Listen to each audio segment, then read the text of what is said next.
Hello, hello, hello, hello. First off, I'd like to say thank you for 99 subscribers. Y'all are awesome and I deeply appreciate it. And you know who you are.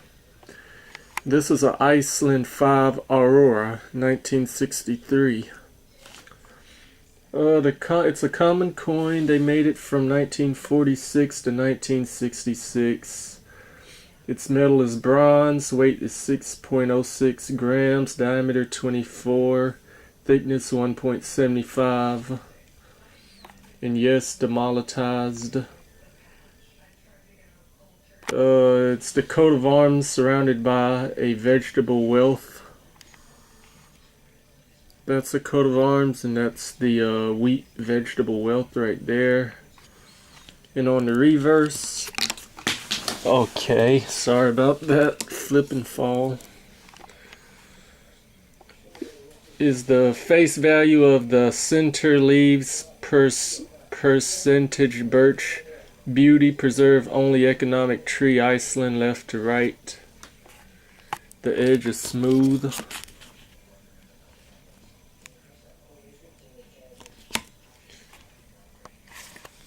And manage my collection. Well, they only made these like year in and year out. They didn't make them all the way through year like 41, 42, 43, 44, 45, 46, none like that. Like only Pacific year, like a few years. They only made them for like 1 year and a few years they quit. I believe 1946, 1958. 1959, 1960, 1961, 1963, 1965, and 1966, the last year. And I'm going to read some fortunes with y'all. The best prophet of future is the past. Before I throw these away.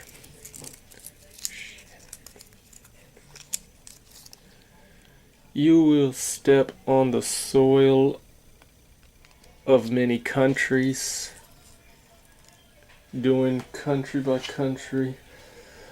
Oh yes. And I picked up another, this is probably my third one. My second or third one, the 1941 Jefferson nickel, 1 year before the war nickel. No silver involved, because it's a 1941.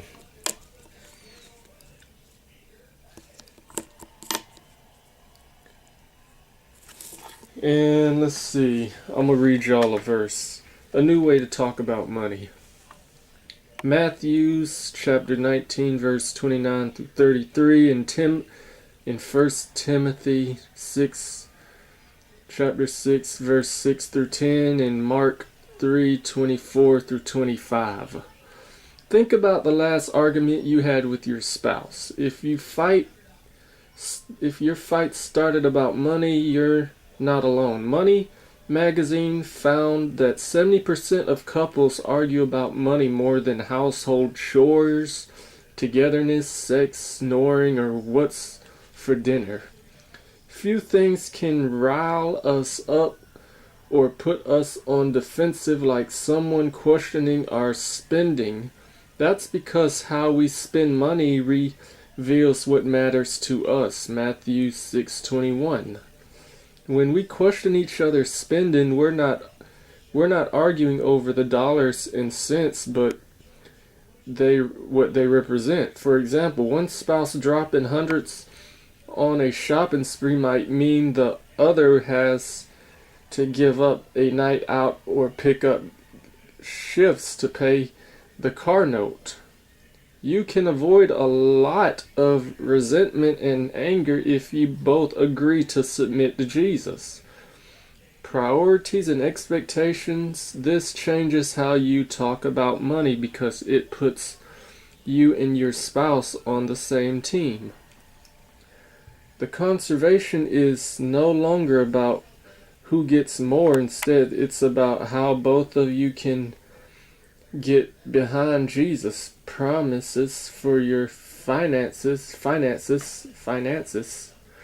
You're no longer pursuing two separate agendas, but submitting both of your agendas to the Lord. Jesus tells us not to worry about keeping up appearances or building our own kingdoms. Instead, Jesus calls us to spend our money on what will last. All the things we buy will one day fall apart or disappear. Our stuff cannot come with us into eternity. Timothy 6, 7, Timothy, 1 Timothy chapter 6, verse 7. So that means just don't be such a materialistic person. Your big high wheels on a truck or your big expensive mags on a car, it's almost like you love those more than you love your creator. But it's all materialistic. Don't try to... Well, some people did do this. One person did do this in Las Vegas, I'll say. Buried himself with his car. I mean, really, it's crazy. It's crazy that some people would try to take the stuff with them to the grave. I mean, you come in this world with nothing, you're gonna leave this world with nothing. It really doesn't matter. You're really just... that really tells you something when you get to the grave. You love one more than you love another. And yeah, sad, but I believe I'm probably like that sometimes without even knowing it. You could be too. Just check yourself. And I'll read again. Our stuff cannot come with us into eternity, which is true. But our relationships, our faith, these are forever things worth fighting for. And that subject today is a new way to talk about money. And thanks for watching. Thanks for hearing the word, and I'll see y'all another video later. Cheers.